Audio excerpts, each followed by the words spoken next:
The massive dome of the Galactic Council chamber stretched high above the assembled delegates. Thousands of beings from across the galaxy sat in their assigned seats, their voices creating a constant buzz of conversation. The air recyclers worked overtime to manage the different atmospheric needs of so many species. Ambassador Sarah Chen walked slowly toward the central speaking platform. Her simple black uniform stood out among the elaborate robes and ceremonial armor worn by the other delegates. She carried a single data pad in her hand. Behind her, the small human delegation watched nervously. For 3 years, humanity had been part of this grand assembly. 3 years of being treated like children who had wandered into an adult conversation. 3 years of watching their ideas dismissed before anyone even listened to them. Chen remembered her first day here. She had been so excited to represent Earth and all of humanity.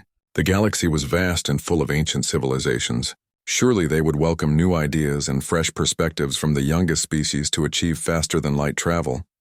She had been wrong. The Altarians, with their blue skin and superior attitudes, controlled most of the Council's decisions. They had ruled a quarter of the galaxy for over 5,000 years. To them, humans were barely more than clever animals who had stumbled upon space travel. The hegemony representatives sat in their heavy armor, never removing their helmets. They spoke only of war and conquest. They had crushed dozens of civilizations and turned their planets into military bases. The Council let them do whatever they wanted as long as they stayed within their assigned territories. Then there were the Traitors, the Collective, the Synthesis, and a dozen other major powers. Each one looked down on humanity. Each one voted against human proposals without even reading them. Chen reached the speaking platform and activated the central microphone. The chamber's noise slowly died down as beings turned their attention to her. She could see the bored expressions on many faces. Some delegates were already preparing to leave for their afternoon meals.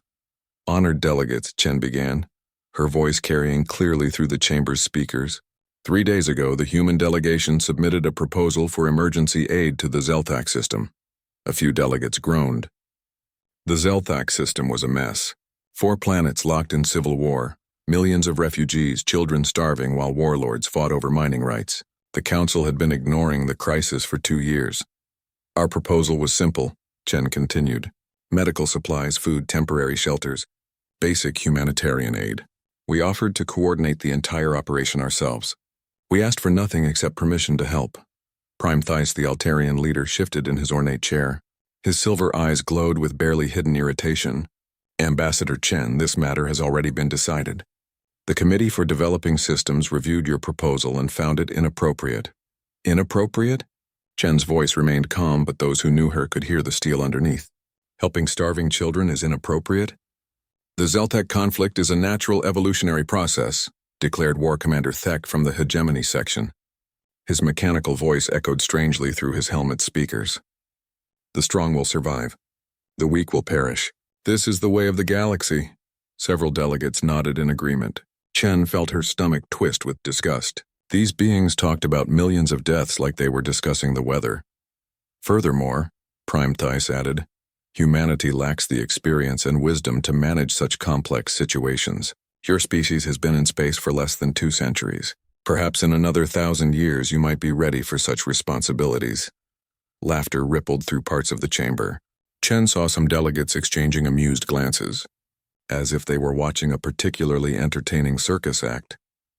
However, Prime Thais continued, the Council has approved the Hegemony's proposal to establish mining operations in the Zelthak system. Once the current conflicts end, we will bring order and productivity to those worlds. Chen stared at him. You're talking about strip mining planets where billions of people live. Where billions of people currently live, War Commander Thek corrected. Population numbers change during periods of instability. More laughter. Chen realized that most of the Council already knew about this decision. The Hegemony's proposal had probably been approved before the session even started. Her humanitarian aid request had just been for show, a way to let the humans think they had a voice before the real powers made their choices. She looked around the chamber at faces that showed no concern, no compassion, no basic decency.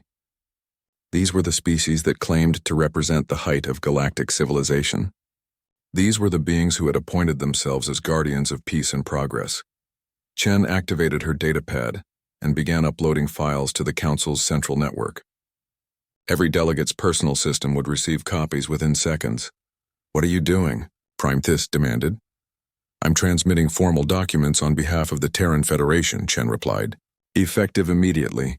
Humanity withdraws from all Council proceedings, treaties, and diplomatic agreements." The chamber fell silent. In 12,000 years of history, no species had ever voluntarily left the Galactic Council. Some had been expelled for crimes against peace. Others had been destroyed by their enemies. But none had simply walked away. "You cannot be serious," Prime Thys stood up, his tall frame towering over his chair. "You need the Council's protection. Your species is weak, isolated. Without our guidance, you will face the same fate as countless other failed civilizations." Chen smiled for the first time since entering the chamber. "With respect, Prime Thys, we've learned more about survival in the past 3 years than in all our previous history combined. And what we've learned is that we don't want to become like you." She turned to address the entire assembly. "The Terran Federation hereby declares its independence from Council authority. We will conduct our own foreign relations, make our own trade agreements, and protect our own interests. We will also provide aid to any system that requests it, regardless of Council approval." War Commander Thek rose to his feet, his massive frame casting a shadow across nearby delegates. "This is rebellion. The Council cannot allow such defiance to go unpunished." "The Council can do whatever it wants," Chen replied, "but it will do it without us." She gathered her datapad and turned to leave. Behind her, the human delegation stood and followed. Their footsteps echoed loudly in the suddenly quiet chamber. "You will regret this decision," Prime Thys called after them. "The galaxy is a dangerous place for those who stand alone." Chen paused at the chamber's main entrance and looked back one last time. "Prime Thys, humanity has been standing alone since the day we joined this council. The only difference is that now we're honest about it." The heavy doors closed behind the human delegation with a solid thump. For a long moment, the chamber remained silent. Then dozens of conversations erupted at once as delegates tried to understand what had just happened. Prime Thys sank back into his chair, his mind racing. In all his centuries of political experience, he had never encountered such a situation. Species simply did not leave the council. They begged to join. They fought wars to earn membership. They sacrificed everything for a chance to sit in these chambers. But the humans had just thrown it all away for the sake of a refugee crisis in a system most council members couldn't even locate on a star chart. "What do we do now?" asked Trade Minister Vex, her tentacles writhing with nervous energy. Prime Thys stared at the empty human section. "We continue as we always have. The Council has survived for 12 millennia. We will survive this minor disruption." But even as he spoke the words, Thys felt a strange uneasiness in his chest. Something had changed today. Something important. He just wasn't sure what it meant yet. 3 months passed since the humans walked out of the Council chambers. Prime Thys had expected them to come crawling back within weeks, begging for readmission. Young species always learned their place eventually. Instead, reports flooded his desk every morning that made no sense at all. "Sir, we have another shipping problem," announced his aide, Commander Szeth. The young Altarian's usually calm demeanor showed cracks of stress. "The Kepler-Vega trade route is completely blocked." Thys looked up from his morning briefings. "Blocked by whom? Pirates? Hegemony expansion?" "No, sir. The route is just failing. Ships keep getting lost in hyperspace. Navigation systems malfunction. 2 freighters have already been rescued by emergency crews after their jump drives shut down completely." This was the 5th major trade route to experience problems in the past month.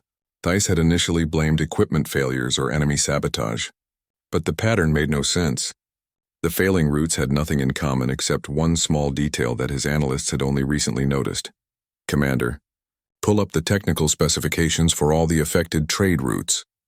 Szeth activated the holographic display. Star charts filled the air between them, showing shipping lanes that connected dozens of star systems. Each route was marked with technical data about jump coordinates, safety protocols, and traffic management systems. There, Thys pointed at a small notation in the corner of each chart. "System optimization protocols. Who designed those?" Szeth checked his datapad. According to the records, these improvements were suggested by the Terran Federation 3 years ago. They reduced travel time by 30% and cut fuel costs by nearly half. Thys felt his stomach drop. The humans had quietly improved dozens of major shipping routes during their council membership. He had barely paid attention to such minor technical matters. How those improvements were failing one by one, and replacement systems couldn't match their efficiency. What about the Rigel conflict? Theiss asked, dreading the answer. Still escalating, sir. The Korthax and Velian fleets engaged in another major battle yesterday. Civilian casualties are approaching 2 million. Theiss remembered the Rigel system. 2 mining colonies had started fighting over asteroid rights, a minor dispute that should have been settled with a few stern warnings. The council had sent negotiators, but the talks had collapsed within days. Who handled the initial mediation attempts? He asked, though he already suspected the answer. Human peacekeepers were managing the situation until their withdrawal from council service. They had established communication protocols between both sides and were making progress toward a mining agreement. Another problem that traced back to humanity's departure. This was beginning to see a disturbing pattern. His communication system chimed with an urgent message. "Sir, you need to see this," Szeth said, his face pale. "It's from the medical council." The hologram shifted to show Dr. Sivak, the collective's chief medical officer. Her insectoid features looked even more alien through the blue glow of the emergency transmission. "Prime Theiss, we have a crisis developing across 17 systems. The Proxima Plague has mutated beyond our current treatment capabilities. We're looking at potential casualties in the hundreds of millions." Theiss knew about the Proxima Plague, a virus that affected multiple species causing respiratory failure and organ damage, but it had been contained for over a year. "Doctor, our medical databases show effective treatments for all known variants of the virus. That's the problem, sir. The treatments we're using are based on human research from 18 months ago. Their medical teams had been providing regular updates to our databases, but those updates stopped when they left the council." Another piece of the puzzle clicked into place. Human medical research had become integrated into galactic healthcare systems, without anyone really noticing, now that research pipeline had been cut off. "Furthermore," Dr. Sivak continued, "we've discovered that several of our most effective surgical techniques and diagnostic tools were developed through joint research with human scientists. We're having to relearn procedures that we thought were our own innovations." Theiss ended the call and stared at the star charts still floating in his office. How had the humans become so deeply woven into galactic civilization without anyone realizing it? They were supposed to be the junior partners, the students learning from their betters. "Sir," Szeth interrupted his thoughts. "War Commander Thek is requesting an immediate meeting with the full council leadership. He says it's about the human situation." An hour later, Theiss found himself in the council's secure conference room. The other major faction leaders sat around the circular table, their faces showing various degrees of concern and anger. War Commander Thek dominated one side of the table, his massive armored form making the specially reinforced chair groan under his weight. "The situation is unacceptable," he declared through his helmet speakers. "These humans have disrupted galactic stability with their childish tantrum." Trade Minister Vex's tentacles writhed nervously. "Our commerce reports show significant losses across multiple sectors. Food shipments are delayed because of failed preservation systems. Manufacturing has slowed because of missing component designs. Even our communication networks are experiencing problems, all traced back to human involvement," added Collective Representative Hyven. "Our analysis indicates that humanity had integrated their technology and methods into our operations far more extensively than anyone realized." Theiss felt a growing sense of unease. "How extensive?" "Agricultural techniques feeding entire sectors. Communication relay improvements that handle 70% of our galactic traffic. Medical research that saved millions of lives. Industrial processes that increased efficiency across dozens of worlds." Hyven's multiple eyes blinked in sequence as he accessed his internal databanks. "They made themselves indispensable while we weren't paying attention." War Commander Thek slammed his gauntleted fist on the table, causing several delegates to jump. "Then we forced them back to the negotiating table. Send a fleet to their home system. Remind them of their place in the galactic order." "What kind of fleet are we talking about?" asked Prime Theiss. 800 ships. Full battle groups from 5 different member species. Enough firepower to glass their entire planet if necessary. Theiss considered the idea. Humanity had never shown any significant military capabilities. Their fleet was small and their technology seemed basic compared to established galactic powers. A show of force might bring them to their senses. The humans were always overconfident, Tech continued. They think their minor innovations make them important. A demonstration of real power will teach them humility. Trade Minister Vex raised a concerned tentacle. What if they resist? Military action could disrupt the very systems we're trying to restore. They won't resist, Tech replied confidently. Their entire fleet consists of maybe 50 ships. Outdated designs based on technology they barely understand. This will be over in hours. Theiss made his decision. Very well. Assemble the fleet. But this is a diplomatic mission with military backing.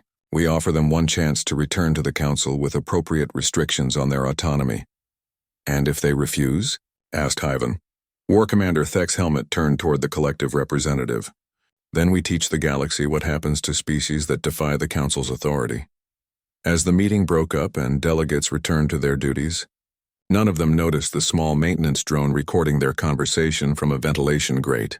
The device was so common and unremarkable that even security scans ignored it.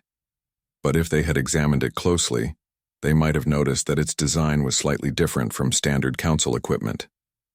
Its circuits were more efficient, its sensors more advanced, its communication systems capable of transmitting across vast distances without detection. They might have realized that humanity had been listening to their conversations for months, learning their plans and preparing for exactly this kind of response. But the Council leaders saw only what they expected to see. Inferior beings who needed to be reminded of their place in the galactic hierarchy. They had no idea that their show of force was exactly what humanity had been waiting for. Fleet Admiral Marcus Rodriguez stood on the bridge of the TSS Defiance, watching the tactical display with calm eyes. 847 enemy ships had just dropped out of hyperspace at the edge of the Sol system. The largest invasion fleet in recorded galactic history. Admiral, incoming transmission from the Council fleet, reported Communications Officer Park. It's addressed to Earth's government. Put it through.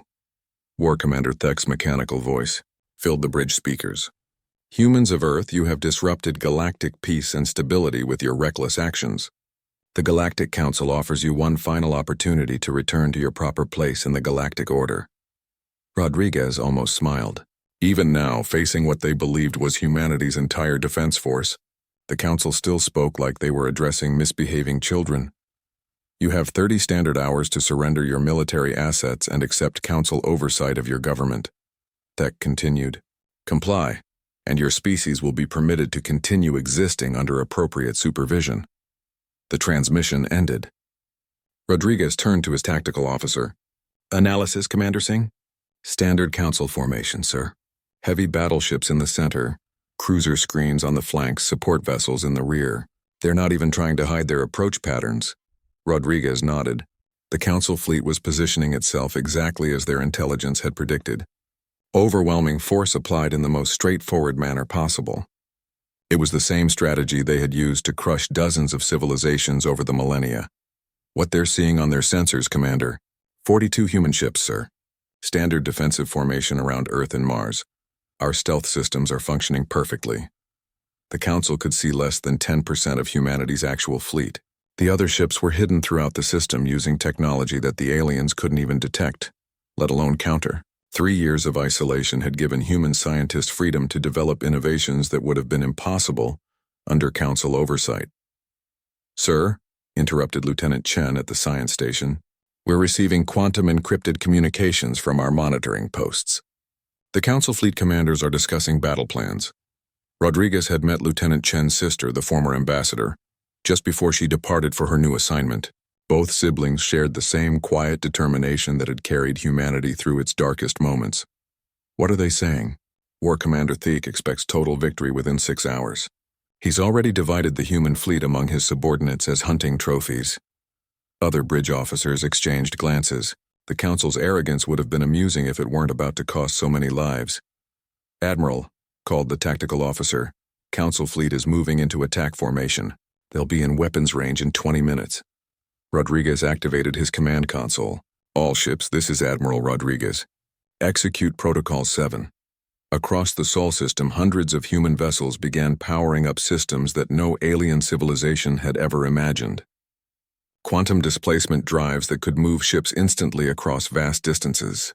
adaptive weapons that analyzed enemy defenses and modified their attack patterns in real time. Shield generators that didn't just block incoming fire, but absorbed energy to power even stronger defenses. Open a channel to War Commander Thek, Rodriguez ordered. The alien's armored form appeared on the main screen, his massive frame filling the command deck of his flagship. Behind him, Rodriguez could see dozens of alien officers preparing for what they assumed would be an easy victory. War Commander, this is Fleet Admiral Rodriguez of the Terran Defense Force. You have 30 seconds to reverse course and leave our system. Thek's mechanical laughter echoed through his helmet speakers. Admiral, your entire fleet consists of primitive vessels using outdated technology. My flagship alone carries more firepower than your entire civilization possesses. I see, Rodriguez replied calmly.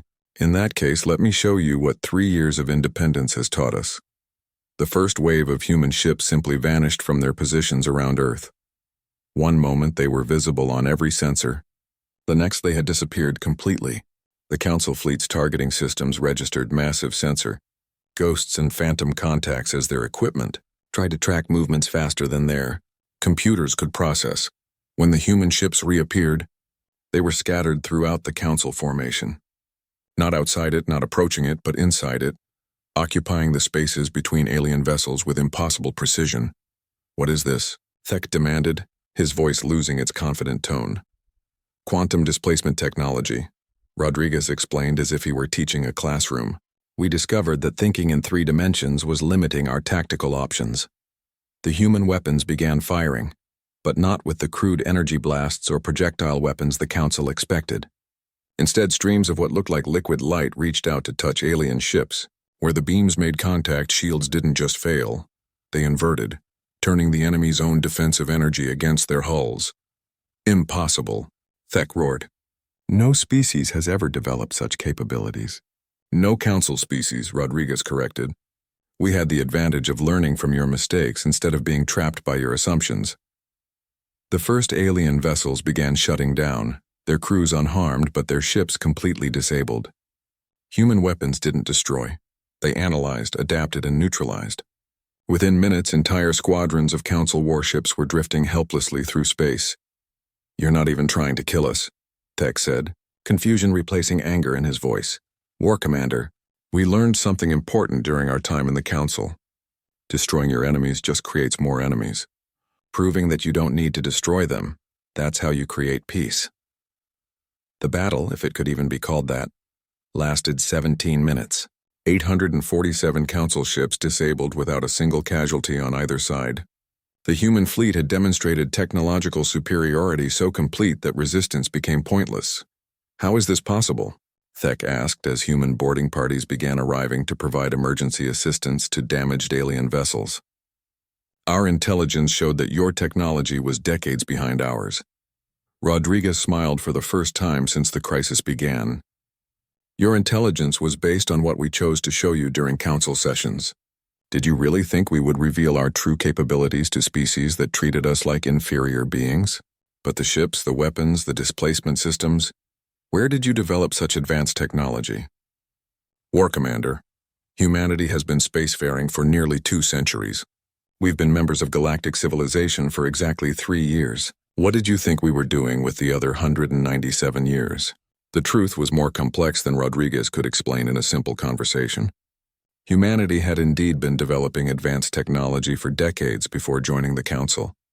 But their rapid progress had accelerated dramatically after experiencing the aliens' condescending treatment. Nothing motivated human innovation quite like being told they weren't good enough. Your fleet is disabled but intact, Rodriguez continued. Your crews are unharmed. We're providing medical assistance and technical support to repair your ships. You have 24 hours to leave our system. And then what? Thek asked. Will you use these weapons to conquer the galaxy? Rodriguez looked genuinely puzzled by the question. Why would we want to conquer anyone? We just wanted to be left alone to help people who needed help. But with such power, you could rule. War Commander, if we wanted to rule the galaxy, we would have stayed in the Council and taken control from within. We left because we didn't want to become like you. As the human fleet began shepherding the disabled Council ships toward the edge of the system, Rodriguez thought about the message this demonstration would send throughout the galaxy. Not a message of conquest or domination, but something far more dangerous to the established order.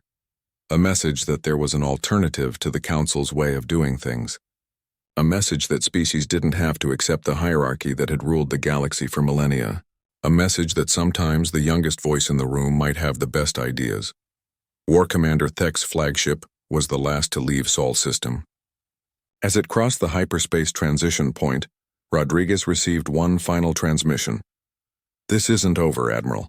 Rodriguez smiled. "No, War Commander. It's just beginning." News of the Sol incident spread through the galaxy faster than hyperspace communication networks could carry it. In council chambers, trading posts, military academies, and civilian centers across thousands of star systems, beings gathered around information displays to watch the impossible footage. 800 council warships defeated without firing a shot.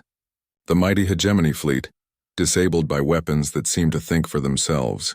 War Commander Thek, the terror of a dozen sectors, reduced to begging for repair assistance from the very species he had come to conquer. On Nexus Prime, Prime Theiss sat in his private office watching the recordings for the 20th time. His hands shook slightly as he paused the display at the moment human ships simply vanished from sensor detection, then reappeared inside the council formation. "Sir," Commander Szeth entered without being announced, something that would have earned him severe punishment under normal circumstances. "We have 17 systems declaring independence from the Council in the past 6 hours. Theiss didn't look away from the display. "Which systems?" "The Vega colonies, the Proxima Trade Confederation, the Kepler mining worlds, and—" Szeth hesitated. "The entire Centauri sector, sir. All 12 inhabited systems. The Centauri sector contained some of the galaxy's most productive worlds.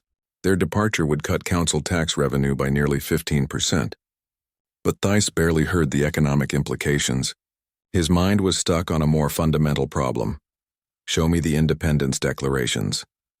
Szeth activated his datapad, and holographic documents filled the air between them. Each declaration followed the same basic format, but the specific language made Theiss's chest tighten with growing dread.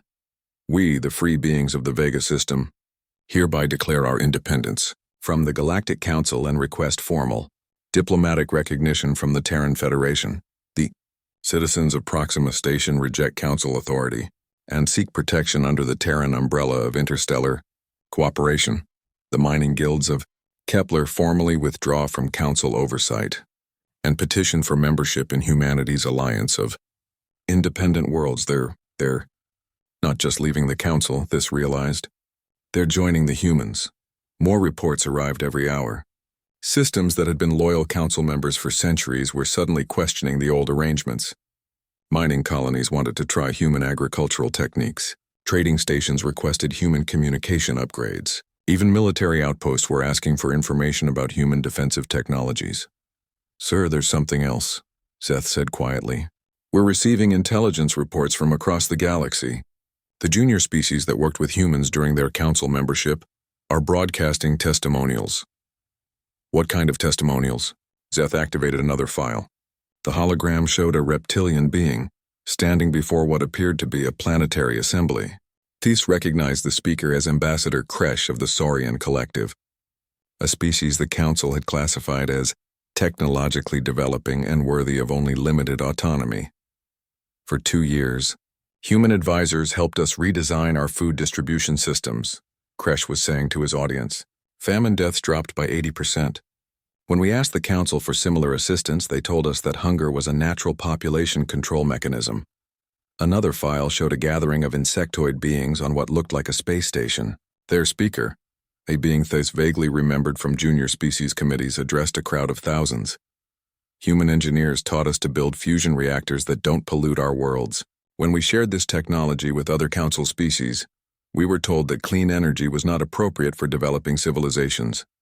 File after file showed similar testimonials, species after species describing how humans had shared knowledge, provided assistance, and treated them as equals during their brief Council membership.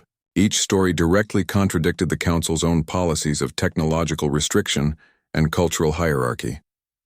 "How many of these broadcasts have been transmitted?" Theiss asked. "Sir, Our monitoring stations indicate that these testimonials are being broadcast on every major communication network in the galaxy. The humans appear to have provided transmission equipment to dozens of junior species. Thais felt the situation slipping further from his control.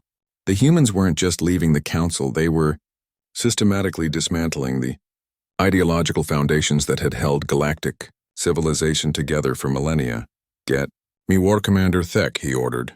Minutes later, Thek's image appeared in the office hologram. The hegemony leader looked even more imposing than usual, his armor scarred from recent battles. But Thais could hear strain in his mechanical voice. "Prime Thys, I trust you're calling to discuss our response to this human insurgency. What's the status of your fleet?" "Operational, but barely. The human weapons didn't just disable our ships, they integrated with our systems. Our engineers are finding human code in everything from navigation computers to life support systems. It's like the weapons infected our technology." Thys felt another piece of the puzzle click into place. Infected how? "The human programs are improving our systems while they study them. Our engines are running 15% more efficiently. Our shields recharge faster. Our weapons are more accurate." Thek's frustration was clear even through his helmet speakers. "We can't remove the human code without destroying our own capabilities." "What about the other council fleets?" "The same situation across all member species. The humans have essentially upgraded our entire military, while making it dependent on their technology. If we attack them again, our own systems might turn against us." Thais realized that the humans had achieved something unprecedented in galactic history. They had gained military superiority not through conquest but through generosity. Their weapons had defeated the Council fleet by making it better. "There's more," Thek continued. "We're receiving reports that human relief fleets have arrived in the Zeltak system. They're providing aid to all sides of the conflict without demanding political concessions." "How large are these relief fleets?" "Over 300 ships, sir. Medical vessels, food transporters, construction platforms, engineering teams. It's the largest humanitarian operation in recorded galactic history." Thais closed his eyes. The humans were doing exactly what they had proposed in the council chamber 6 months ago. They were helping people who needed help, regardless of political considerations. The same proposal the council had rejected as inappropriate for an inexperienced species. "Sir," Zeth interrupted, "we have an emergency session request from the Traders Consortium. They're reporting massive disruptions to galactic commerce." An hour later, Thais found himself back in the council chambers, but the mood was completely different from the confident assembly that had dismissed humanity's departure. Empty seats marked the systems that had declared independence. Worried conversations replaced the usual political maneuvering. Trade Minister Vex took the central platform, her tentacles trembling with obvious stress. "Honored delegates, galactic commerce is approaching complete collapse. The human withdrawal has disrupted supply chains across every major trade route. But we've operated these routes for thousands of years," protested the collective representative, "with human improvements that we didn't realize we depended on," Vex replied. "Navigation systems, cargo optimization, fuel efficiency protocols. Humanity integrated their innovations so thoroughly that removing them has crippled our entire transportation network." More reports followed. Agricultural worlds couldn't maintain their crop yields without human farming techniques. Industrial centers couldn't operate their factories without human manufacturing processes. Communication networks were failing without human relay improvements. How did they become so essential without us noticing? Asked the representative from the crystal domains. "Because we weren't paying attention," Thys admitted. "We saw them as junior partners and ignored their contributions. We assumed that anything they could do, we could do better." "Can't we simply develop our own versions of their technologies?" someone asked. "We've tried," replied Dr. Sivak, the medical officer. "Our best scientists have spent months attempting to replicate human innovations. The problem is that their approach to technology is fundamentally different from ours. They design systems that grow and adapt, while we build static solutions. Furthermore," added the collective representative, "the humans have been sharing their innovations with hundreds of independent systems. Every species that leaves the council gains access to human technology, while we lose access to human improvements." Thys looked around the chamber at faces that showed fear, confusion, and growing desperation. For 12,000 years, the Council had maintained galactic order through a simple principle: superior species guided inferior ones. The hierarchy was natural, inevitable, and beneficial to everyone. Humanity had destroyed that principle in less than a year. Not through conquest or revolution, but by demonstrating that cooperation worked better than domination.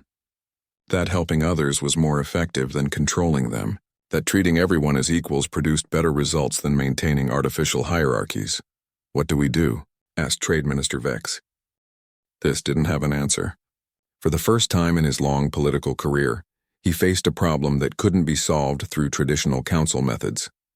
The TSS Enterprise hung in space like a monument to human ingenuity. Unlike the massive, intimidating warships that council species preferred, the human diplomatic vessel looked almost organic. Its curved hull seemed to flow like water, and gentle lights pulsed along its surface in patterns that somehow felt welcoming, rather than threatening. Prime Thais stepped through the airlock with only a small security detail. The human greeting party consisted of just 3 people, including Ambassador Sarah Chen. She looked exactly the same as when she had walked out of the council chambers 8 months ago, calm, professional, and completely unimpressed by his presence. "Prime Thais," Chen said with a slight bow. "Thank you for accepting our invitation. I hope your journey was comfortable." "Ambassador Chen," Thais replied, trying to maintain some dignity despite the circumstances. "Your message said you wanted to discuss the current situation." "Among other things, yes. Would you like a tour of the ship first? We've made some interesting improvements since our last conversation." Thais found himself walking through corridors that challenged everything he thought he knew about spacecraft design. The walls displayed what looked like living art, patterns of light that shifted and changed as they passed. The air smelled faintly of growing plants, and he could hear what sounded like running water. "This vessel was built entirely during our isolation from the Council," Chen explained as they walked. "We had the freedom to experiment with ideas that might have been considered too radical for Council approval." They passed through a section where the outer wall was completely transparent, offering a stunning view of the stars. But Thais noticed that the transparency could be adjusted. Sections of the wall became opaque as they approached, providing privacy while maintaining the sense of openness. "The entire ship is essentially a living system," Chen continued. "The hull repairs itself when damaged. The life support systems adapt automatically to the needs of different species.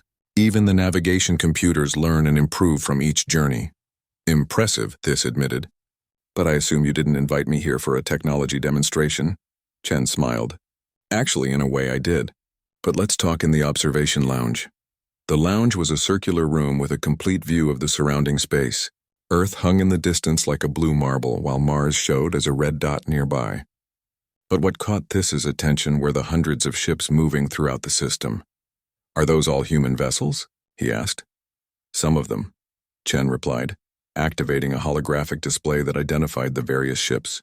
"But most are from our new partners. The Saurian Collective sent a scientific expedition to study our terraforming techniques.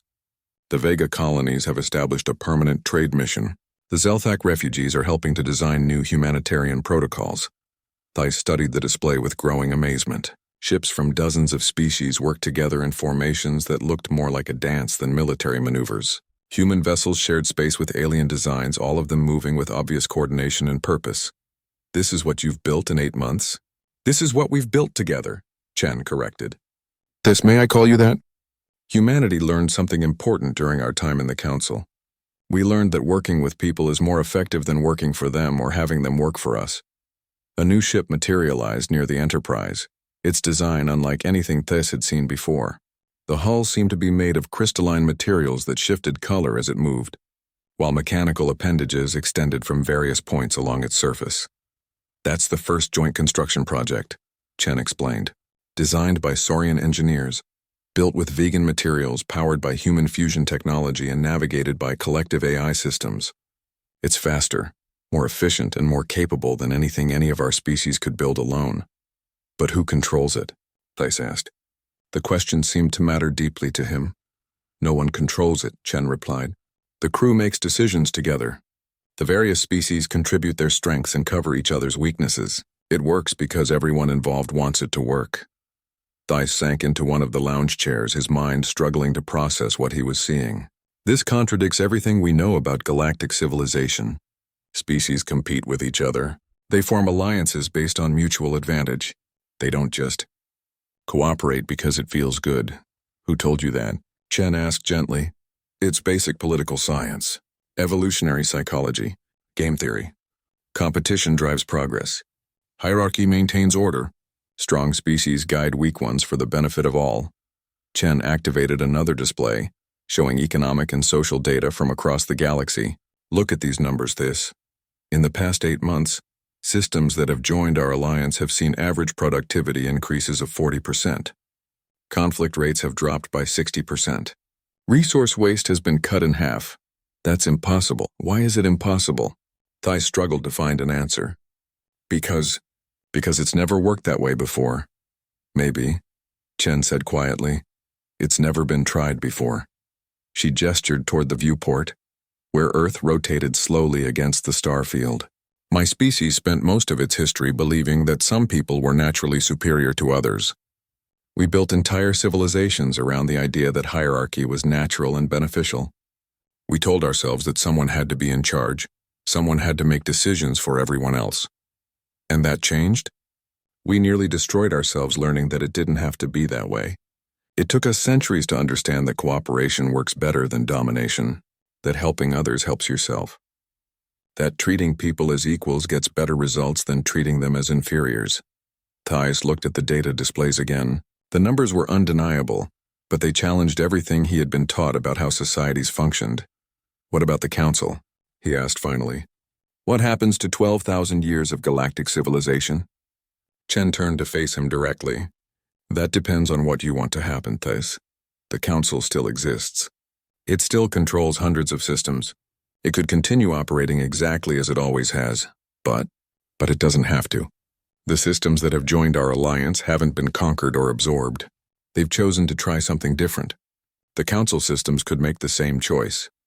You're talking about dissolving the oldest government in galactic history. I'm talking about evolving it into something better. The Council was created to bring order to a chaotic galaxy. It succeeded in that goal. But maybe it's time to ask whether order through domination is the best we can do.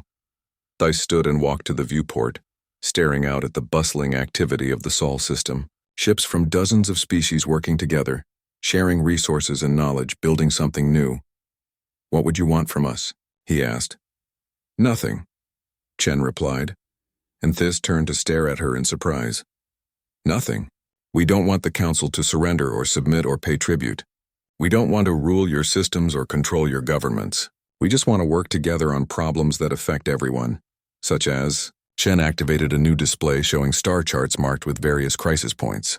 The Zelthak refugee situation, the Proxima plague, the Rigel mining conflicts, dozens of other problems that don't respect political boundaries.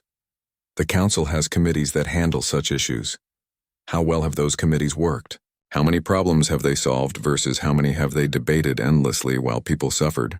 Thais thought about the refugee crisis that had triggered humanity's departure from the Council. 8 months later, human relief efforts had stabilized the entire region while Council committees were still arguing about jurisdiction. What do you propose? Joint task forces, shared research programs, open technology transfer. Species working together because the problems require cooperation, not because someone ordered them to cooperate. And if Council species choose not to participate? Chen shrugged. Then they don't participate. But the work continues with whoever wants to contribute. Thais realized that this was perhaps the most radical idea he had ever encountered. Not conquest, not revolution, not even reform of existing systems. Simply the suggestion that galactic civilization could operate on the basis of voluntary cooperation rather than imposed hierarchy. You could have conquered us, he said finally. Your technology, your capabilities, you could have taken control of the entire galaxy. To what end? Chen asked. We didn't leave the Council because we wanted power. We left because we wanted to help people and the Council wouldn't let us do it effectively. But now you're the strongest military force in the galaxy. Military strength was never the goal. It was just necessary to protect ourselves while we built something better. Thais looked around the observation lounge one more time. Through the transparent walls, he could see representatives from a dozen species working together on projects he couldn't even identify. No one appeared to be in charge, yet everything functioned with obvious efficiency and purpose. If I brought this proposal to the council, what would you need from us? Nothing more than willingness to try. Start with small joint projects.